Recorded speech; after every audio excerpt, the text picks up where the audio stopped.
Bueno, buenas tardes a todos y todas. Bienvenidos a esta primera tanda de webinars del ciclo 2025 del Departamento de Ciencias Básicas de la Universidad Nacional de Luján. Bueno, los webinars son actividades que tienen por objetivo divulgar conocimiento que se produce o que circula por la universidad en un ámbito un poco más amplio, donde no solo participan actores institucionales, sino también esto está dirigido a toda la comunidad. Mi nombre es Agustina Jiménez y voy a estar moderando la jornada del día de hoy, que consistirá en 3 exposiciones que se darán en forma sucesiva, según el programa que ya todos recibieron por correo. Luego de cada exposición habrá un tiempo para hacer las preguntas o comentarios finales y bueno, esas preguntas pueden ir realizándolas a través del chat durante la exposición o bien pueden esperar hasta el final y habilitar sus micrófonos para poder expresarse. Bueno, y antes de comenzar con la primera de las disertaciones del día de hoy, quería saludar y dar la palabra al secretario académico del Departamento de Ciencias Básicas, el licenciado Ariel Real, quien está acá con nosotros. Bien, buen día, buenas tardes, Ariel. Buenas tardes a todos y muchas gracias por estar presente. Y bueno, nada, quería robar un poquito de tiempo simplemente para agradecer a todos la presencia. Estamos muy contentos, ¿no?, de este ciclo de webinar que se repite desde hace varios años, propuesto, ¿no?, por la Subsecretaría de Innovación del Departamento, de Innovación Educativa del Departamento. Eh, y bueno, quería hacer un poquito de historia. Nosotros estuvimos trabajando en estos webinars desde el año 2020, allá por la pandemia, y ha sido fundamental para la difusión del conocimiento y el intercambio académico y la formación continua en esa época fundamentalmente. Y lo siguió siendo después de la pandemia. De hecho, bueno, ya estamos en una quinta edición, sexta edición sería de los Mm. webinars este año 2025. Y bueno, muy contentos por ello. Esperamos que todos los disfruten. Quiero agradecer especialmente el esfuerzo de Agustina por la coordinación y el armado de todos estos ciclos de webinar que lleva su tiempo, ¿no?, de difusión, tanto en la primera inscripción, cuando están las propuestas, en la aprobación y después en la difusión para que ustedes se puedan enterar y puedan participar junto con nosotros de este espacio. Bueno, quisiera también agradecer, ya que el tiempo es propicio, a todos los expositores que durante todos estos años se han presentado y especialmente a los expositores que van a estar presentes en el día de hoy, ¿eh? En especial a Jonathan, que es el que arranca y da inicio a estas charlas del día de hoy. Y bueno, aprovecho la oportunidad para darles a todos la bienvenida nuevamente y quería invitarlos a tener una participación activa, a animarse a preguntar y a compartir pareceres en el marco de estas charlas, ¿no? Y al final, cuando abrimos ese espacio de pregunta y de reflexión, digamos, siempre es muy interesante para enriquecernos todos. Así que, bueno, espero que lo disfruten. Muchas gracias. Gracias, Ariel, por tus palabras. Y bueno, antes de comenzar con la primera disertación, les comentamos que, bueno, este video que estamos grabando en el día de hoy va a estar subido en el canal de YouTube del departamento y va a estar disponible desde el sitio web del Departamento de Ciencias Básicas y será difundido por mail a todos los inscriptos. Así que si ustedes conocen a alguien que estuvo interesado en esta charla y no pudo participar por diferentes motivos, va a poder acceder a este material desde la grabación. Bueno, y ahora sí, entonces damos comienzo a esta jornada con la primera presentación que se titula Microplásticos en el aire, Luján, Buenos Aires, Argentina, como caso de estudio. Y estará a cargo de Jonathan José Gómez, quien es investigador adjunto de la Comisión de Investigaciones Científicas de la provincia de Buenos Aires, doctor en Ciencias Aplicadas y licenciado en Ciencias Biológicas, y quien es, por supuesto, docente investigador del Departamento de Ciencias Básicas de la UNLU. Bienvenido, Jonathan. Muy buenas tardes, noches. Primero agradecer por la oportunidad, tanto a Ariel como a Agustina, de participar. Voy a ir compartiendo la presentación. Share, perdón, perdí un poquito la práctica, hace mucho que no hago clases de Zoom. Bien, ahí vemos la edición del PowerPoint. Perfecto. ¿Se ve la primera Ahora diapositiva? sí, completo, perfecto. Perfecto. Bueno, uy, perdón, spoiler. Nada, primero y principal, evidentemente esto no es un trabajo individual, es un trabajo en grupo, ¿sí? Acá van a encontrar trabajos publicados y no publicados de varios investigadores e investigadoras del grupo de investigación. ¿Se me escucha? Sí. Sí, sí, Jonathan, No, perfecto. perfecto, perfecto, porque se había congelado la pantalla, mil disculpas. Ok, empecemos. Cuando hablamos microplásticos y Luján y todo este tema en particular que habrán escuchado en algún lugar en particular en la televisión o en alguna revista y demás, o en un medio, TikTok, etcétera, se preguntarán primero y principal qué son los microplásticos, qué cosas son los microplásticos, que es la primera pregunta obvia, ¿no es cierto? Y para responder a eso nos vamos a acercar a una muestra de microplásticos que estamos analizando en los laboratorios del Laboratorio Central de la Universidad Nacional de Luján, y les voy a comentar brevemente qué son los microplásticos. ¿Sí? Los microplásticos son partículas plásticas de un tamaño entre una micra y 5.000 micras. Para que tengan una idea, 5.000 micras son aproximadamente 5 milímetros. ¿Sí? O sea, incluso hay microplásticos que pueden llegar a verlo a simple vista. Y tienen diferentes formas, colores y demás, pero los morfotipos más comunes son dos, el de fibra y el de fragmento. Creo que no hace falta explicar por qué se llama fibra y por qué se llama fragmento. Por otro lado, evidentemente, la fuente de contaminación con microplásticos más común, ¿sí?, es la basura sólida, básicamente la basura plástica que generamos día a día. Y la producción de microplásticos a partir de la basura plástica que generamos tiene su origen en la degradación producto de tres acciones: la acción biológica, la acción química y la acción física, ¿sí? Producto de rayos UV, la oxidación y bacterias, hongos y algas. Aunque podemos sumar, gracias a trabajos recientes del grupo de investigación, a los líquenes, ¿sí? De hecho, los líquenes pueden crecer en superficies plásticas, como por ejemplo botellas plásticas, y degradarlo y generar microplásticos que se liberan al medio. Esto no se asusten, básicamente es para mostrarles que hay una dinámica súper compleja de los microplásticos en diferentes ambientes, entre ellos ambientes terrestres, ambientes acuáticos, ríos, mares, ¿sí? Zonas muy remotas pueden encontrar microplásticos desde las fosas marianas hasta en cualquier glaciar, que ustedes revisen, ¿sí? Y el transporte atmosférico, si el transporte de microplásticos a través del aire es tal vez lo más importante en esta dinámica, porque puede llevar una partícula plástica desde Luján hasta 300, 500 kilómetros de distancia, sin ningún problema. Evidentemente los microplásticos son preocupación mundial porque pueden generar afecciones en la salud humana a través de la inhalación e ingestión de plástico. Se puede encontrar microplástico en el torrente sanguíneo, se asocia actualmente a algunos cánceres del sistema digestivo e incluso se ha encontrado microplástico en la próstata.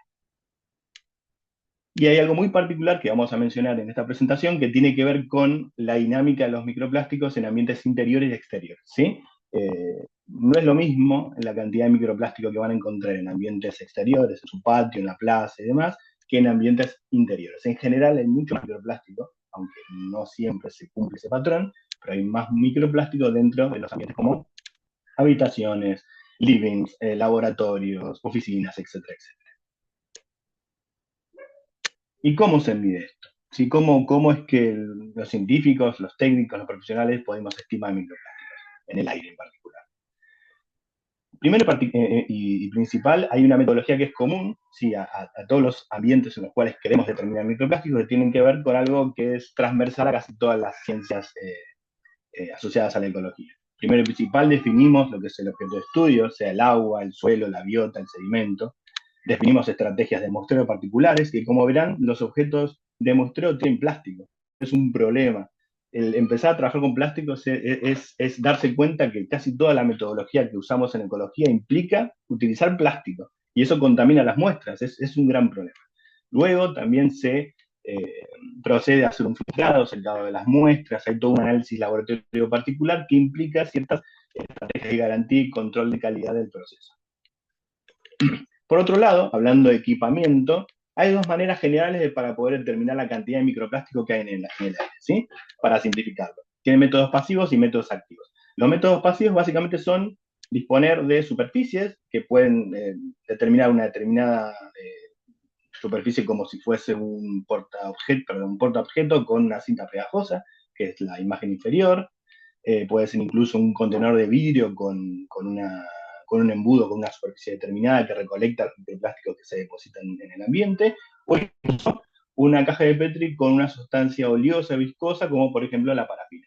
Luego están los métodos activos, que son mucho más caros, ¿sí? Que no es accesible para todos los grupos de investigación, que son bombas de succión de aire, o incluso adaptaciones como la adaptación de las trampas de polen, que generalmente se utilizan en palinología, pero que se adaptan para absorber microplásticos del aire, ¿sí? Como todo método, y más con el uso y la investigación de microplásticos, genera ciertos inconvenientes. Entre ellos, por ejemplo, el material. ¿Sí? Casi todo el material, como mencionaba hoy, está hecho de plástico, así que implica desafíos al momento de mostrar. También los filtros. ¿Sí? Los filtros en general están compuestos por nylon, materiales como PET o teрафtalato de polietileno, que son plásticos. ¿Sí? Y eso plantea un desafío al momento de poder obtenerlas. Ahí. También la cuestión de suspensión. Cuando el microplástico cae, se deposita desde el medio ambiente, cae en un determinado recipiente, ese recipiente puede obtener o no una sustancia, un líquido que atraiga a los microplásticos o por lo menos los retenga. Y luego están todas las estrategias clásicas de estandarizar los datos, dividirlos por la superficie de muestreo, por el volumen de aire absorbido, etcétera, así como todas las cuestiones de determinación del tamaño de muestra. Ahora, lo interesante para nuestro grupo de investigación. Entre los métodos pasivos y activos tenemos los líquenes, ¿sí? Organismos que son capaces de incorporar microplásticos. ¿Sí? La visión más general sobre los líquenes es que son un organismo simbionte con un fotobionte, un micobionte, es decir, un hongo, una alga, ¿sí? Formando una simbiosis. Sin embargo, mientras más pasó el tiempo, más se vio que había muchos más organismos formando parte de esa simbiosis. Varios hongos, varias algas, cianobacterias, e incluso actualmente se considera que son poblaciones o comunidades. De hecho, en un mismo líquen pueden encontrar varios hongos de diferentes especies, varios genotipos, incluso líquenes sobre líquenes, funciona más como un mini ecosistema. Y de hecho es tan interesante que se utilizan generalmente como bioindicadores de la contaminación en el aire. ¿Sí? Se pueden utilizar sus formas, sus grupos funcionales, hay especies particulares que son indicadores de la contaminación en diferentes sitios. Por ejemplo, en Luján, hace poquito publicamos un artículo donde mostramos que Candelaria con color, el llamado líquen limón, es una especie que es muy buena y bioindicadora de niveles de contaminación con sulfuros. Y eso es a nivel local, es una especie local, hay que estar orgullosos en ese sentido. Y de hecho, con respecto a los microplásticos en el aire, hemos demostrado que mientras más complejo es el líquen, mayor es la capacidad de incorporar microplásticos del aire. ¿Sí? Las especies que están viendo en pantalla son 3 especies. A la izquierda tienen Puntelia semanciana, en el medio Ramalina cerastri y arriba Usnea ambioclata, que son especies que encontramos en Luján. Son especies líquenes capaces de incorporar microplásticos del aire y son locales. Las pueden ver, o sea, si van en un campo, dan vuelta por un campo en una zona agropecuaria de Luján, van a ver claramente estas especies. Y de hecho, en el grupo de investigación tenemos gente como la ingeniera Acilen Mistal, una gran profesional y becaria SIC-PBA, que está trabajando en este tipo de relaciones, que ya está demostrando estadísticamente que hay una relación clara entre la cantidad de microplásticos que se depositan desde la atmósfera por metro cuadrado y por día con la cantidad de microplásticos que hay en el líquen. Es decir, los líquenes son muy buenos bioindicadores de la contaminación con microplásticos en el aire, ¿sí? Ok, ¿quiénes? Esto es algo breve, voy a tratar de hacerlo lo más rápidamente posible. Simplemente mencionar, ¿sí? Que 25 de febrero de 2021, Stefano Lupi en Sicilia determinó por primera vez la presencia de microplásticos en los líquenes. Unos meses después, nosotros lo hicimos con muestras locales. Casi le ganamos a Stefano Lupi en Italia. Luego formamos GELA y se desarrollaron becas doctorales y de licenciatura, y tesis de licenciatura con la ingeniera Nacional Mistal, la licenciada Mayra Goyo, así como la participación inestimable del doctor Carlos Coviela y la doctora Edith Filippini, y desarrollamos varios papers, varios proyectos de investigación, logramos un cargo de investigador y un cargo de técnico, y seguimos trabajando en estos temas en particular. Pero vamos a lo importante, lo que todos vinieron a ver, que es qué pasa en Luján, ¿sí? ¿cuánto microplástico hay en ambientes abiertos? Para ejemplificarlo, vamos a trabajar con el campo experimental de la Universidad Nacional de Luján como un ejemplo de zona agropecuaria abierta, el barrio Padre Varela, que en particular es donde yo vivo, y el barrio Las Casuarinas, como una zona suburbana intermedia, y el casco urbano de la ciudad de Luján como una zona urbana. ¿Y qué encontramos? ¿Qué encontramos en estos tres sitios con respecto a la cantidad de microplásticos en el aire? En este caso vamos a utilizar dos aproximaciones, ¿sí? Por un lado una modelización estadística y por otro lado la cantidad de microplásticos en el aire. Y a partir de eso determinamos la cantidad de microplásticos por metro cuadrado y por día en cada uno de los sitios, ¿sí? Estos son como valores promedios de todas las investigaciones en cada sitio. Y como verán, sorprendentemente, el campo experimental de la Universidad Nacional de Luján presenta niveles de microplásticos sorpresivamente altos y significativamente más altos que las zonas suburbanas y el casco urbano de la localidad de Luján. Lo cual a priori no debería sorprender porque las zonas agropecuarias tienen fuentes de microplásticos muy, muy grandes, ¿sí? Desde el mulching, desde el uso de plástico,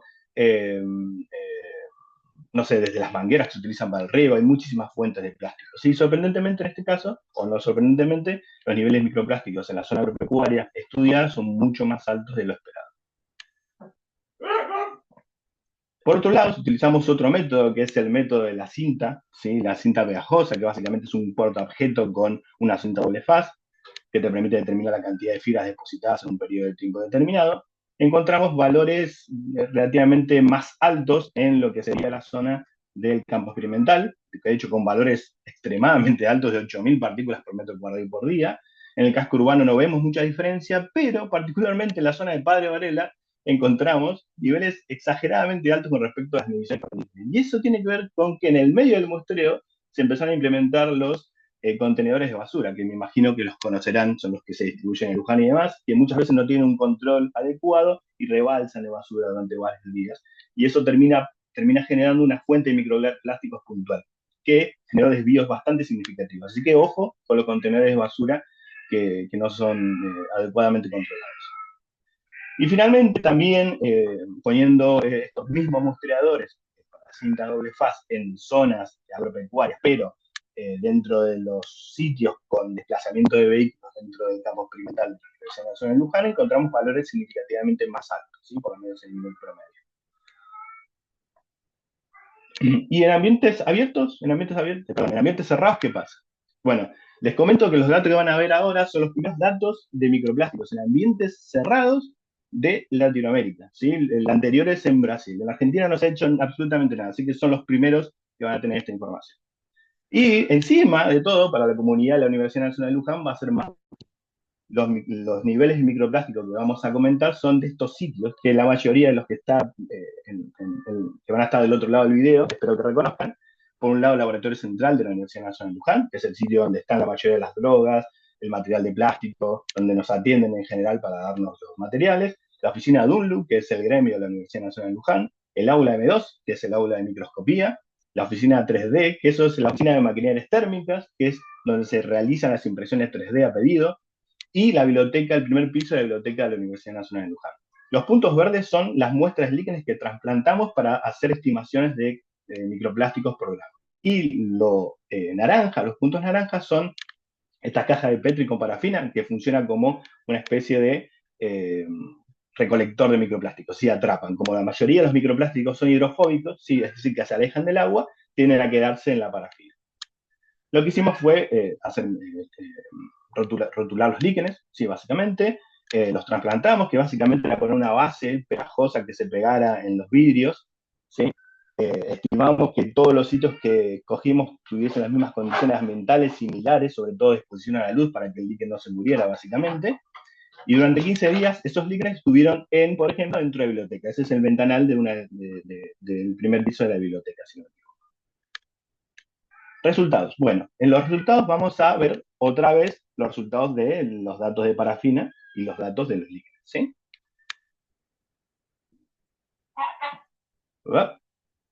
¿Qué pasa en el laboratorio central? En el laboratorio central encontramos un desvío muy grande. Eso quiere decir que las muestras en general presentaron valores bastante diferentes de microplástico, de niveles de microplástico por metro cuadrado y día, ¿sí? Pero sin embargo, sí han estado por debajo de los valores que encontramos en el exterior, ¿sí? Lo mismo pasa en la oficina Mundo y en el aula M2. Los niveles microplásticos son menores que los exteriores. Y no hay diferencias entre estos sitios. Incluso no hay diferencias con la biblioteca, que presenta niveles bastante bajos, lo cual es bueno para los estudiantes, pero sorprendentemente o no tan sorprendentemente, la oficina 3D, donde se produce impresiones 3D, presenta niveles significativamente más altos que el resto de las oficinas. Lamento por los chicos de la oficina 3D, que la verdad que han sido súper amables, nos han permitido hacer los trasplantes, siempre nos ayudan muchísimo con la impresión. Como es lógico, hay una acumulación temporal de microplásticos en el polvo dentro de los ambientes cerrados y siempre con el movimiento y evidentemente con la producción de más material plástico en la resuspensión y evidentemente en las muestras encontramos muchísimo más microplástico en otros sitios. Ok.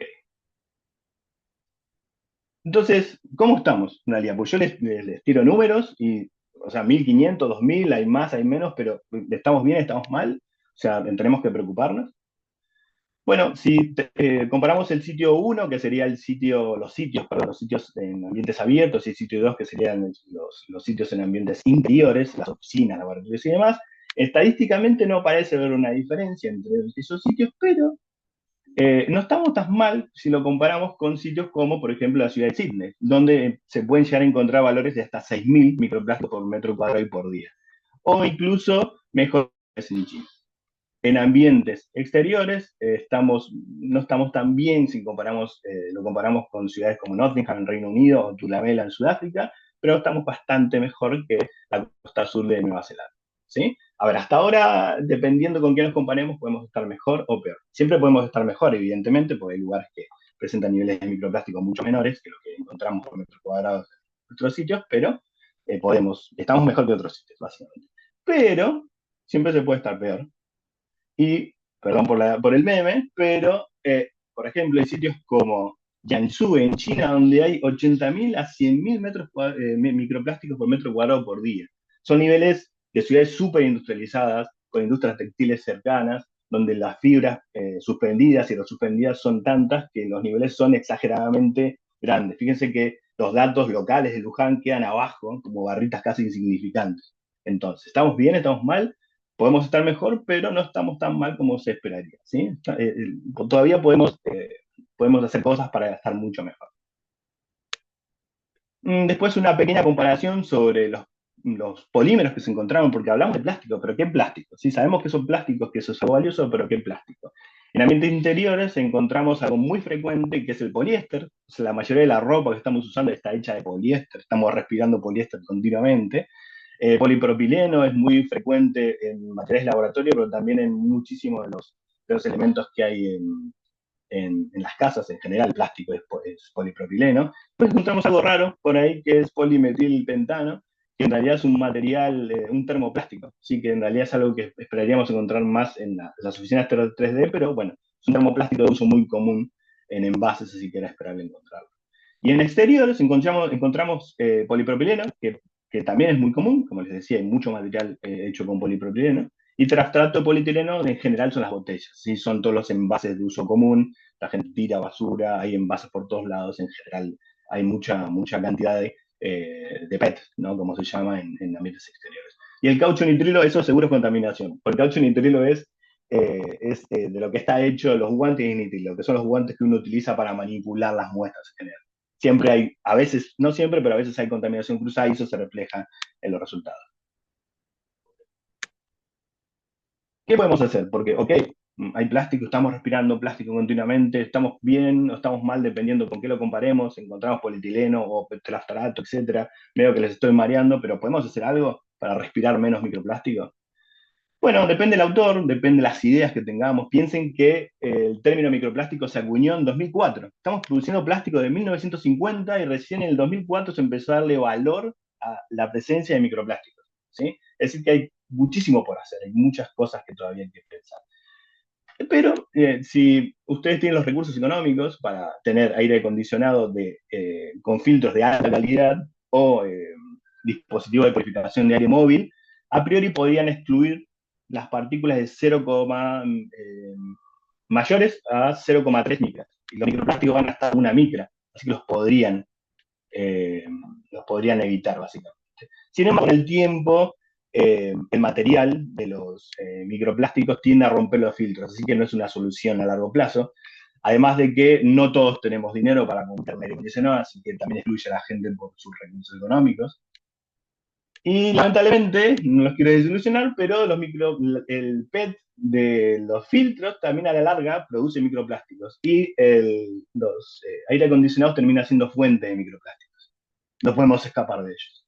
Pero evidentemente la estrategia más lógica y la mejor desde mi punto de vista es primero apostar a investigaciones que analicen la capacidad de biodegradación del plástico que estamos desechando, ¿sí? A través de bacterias, hongos, líquenes, como hablamos anteriormente, la producción de bioplástico, la sustitución de plástico no biodegradable por plástico biodegradable y evidentemente la educación ambiental. Mientras más se eduque a la utilización de material plástico, a generar menos basura en el medio ambiente, menos microplástico se va a generar, por obvias razones. Y finalmente, para finalizar, quiero hacer algunas menciones sobre toda la presentación.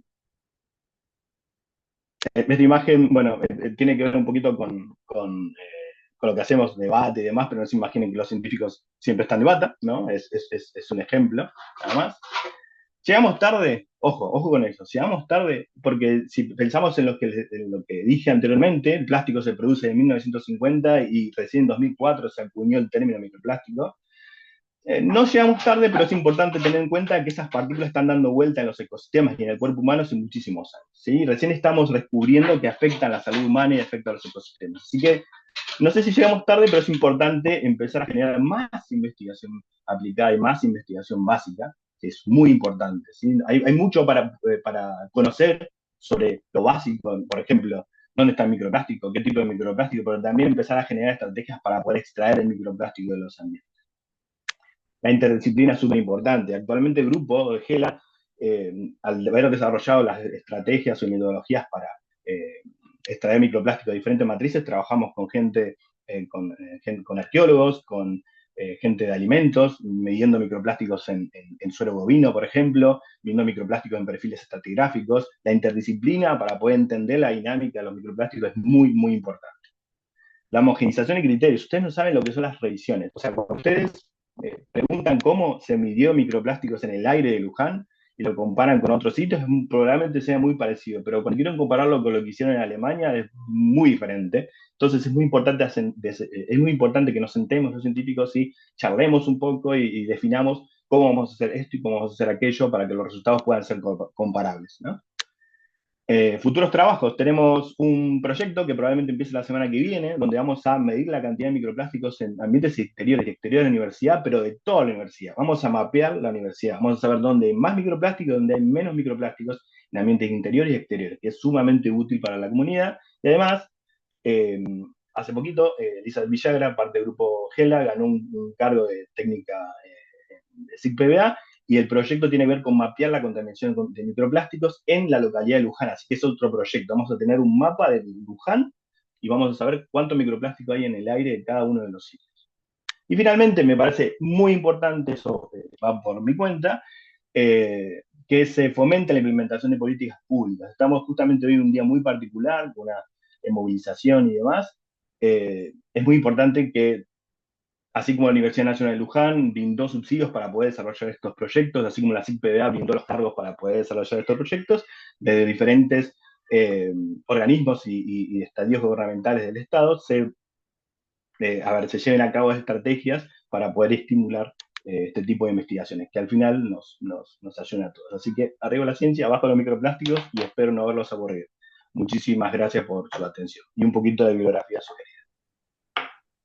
Bueno, Jonathan, muchísimas gracias a vos por tu presentación, súper amena eh, y muy, muy Gracias. interesante, muy cercana, ¿no? Porque nos afecta a todos. Y ya tenemos una pregunta de una participante en el chat, un participante, perdón.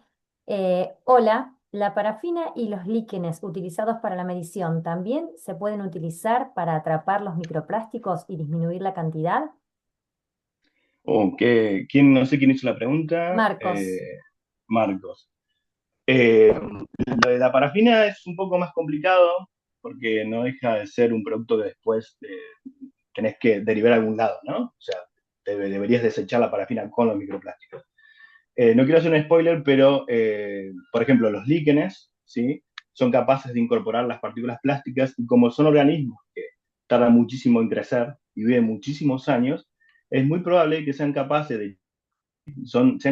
de inmovilizar esas partículas plásticas durante muchísimo tiempo. Es decir, las sacan del sistema, del circuito de los microplásticos en los ecosistemas y por un tiempo muy prolongado están fuera del sistema. Es cierto que, bueno, los líquenes también pueden ser consumidos por los organismos y pasar a las cadenas tróficas. Pero sí, podrían ser elementos de secuestro de microplásticos dentro de los ciclos de los mismos dentro de ese ecosistema. Muchas No sé si gracias. responde la pregunta. Y hay otra pregunta de Delfina. ¿Qué significa la biodegradabilidad de plásticos frente a la generación de microplásticos? Y sigue aclarando la pregunta. ¿Biodegradable significa que no se generan microplásticos? Tenía entendido que no siempre era así. Eh, a ver, cuando hablamos de biodegradabilidad, hablamos de que un organismo vivo pueda degradar, fragmentar o modificar el plástico, que es en este caso la partícula microplástica, ¿sí? Eh, lo que cual no quiere decir que necesariamente lo transforme en algo que no sea plástico, ¿sí? Pero de hecho hay organismos que son capaces de procesar las cadenas poliméricas de los plásticos y lo pueden transformar en algo que no son microplásticos. De hecho, en compuestos carbonados que son capaces de incorporarse por otros organismos y dejar de ser microplásticos. En un momento hablas de fragmentación, o sea, son procesos opuestos, ¿no? O sea, a ver, la fragmentación, por ejemplo, que generan los líquenes, lo que hace es liberarlo, pero no, en el caso de los líquenes que crecen en plástico, por ejemplo, en las botellas plásticas, lo que hace es fragmentarlo y liberarlo al medio, pero no lo incorpora o no lo modifica, ¿sí? Simplemente lo fragmenta. Sí, lo fragmenta y se libera. En el caso de biodegradabilidad, producida, por ejemplo, en el caso del hongo o bacterias, y ojalá fuese el caso de los líquenes, lo que debería pasar es que el plástico es incorporado en el talo es el cuerpo del líquen, es procesado, es oxidado y es transformado en un producto que no es un polímero plástico y es liberado en medio. Ese producto es incorporado como alimento, entre comillas, por otros organismos en las cadenas tróficas, ¿sí? Son como dos mecanismos, no te digo opuestos, pero diferentes. Bueno, Jonathan, mientras se empiezan a sumar nuevos participantes, hay una pregunta más. Bueno, primero, felicitaciones a vos y tus colegas por el trabajo. Escribo la pregunta bueno, la pregunta es, ¿sabes en qué países se han preocupado y ocupado de cambiar los tipos de plásticos? A ver, como estrategias de intentar incorporar bioplásticos, digamos, o plásticos con mayor biodegradabilidad para usar los términos de la otra pregunta, en general hay iniciativas en casi todos los países que se hayan podido incorporar.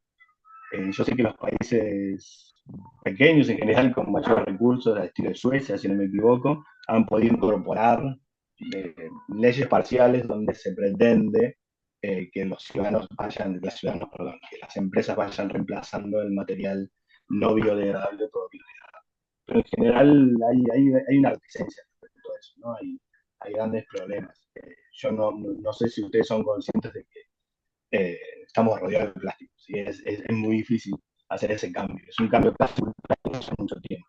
Y bueno, de la mano, evidentemente, hay esta reticencia de ser incorporada en estrategias más de Estado, ¿sí? A ver, hay una cuestión ahí también económica con respecto a las especies, perdón, se me mezcla el lío, a las empresas.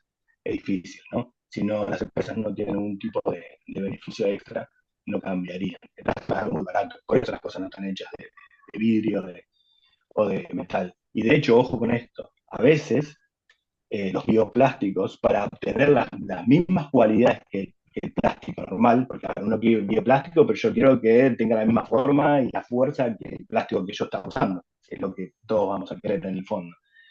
Para poder lograr eso se agregan muchas veces, no siempre, aditivos que a veces hacen mucho más contaminante el plástico, como por ejemplo algunos metales, que incluso el plástico original. Así que hay que tener cuidado con eso.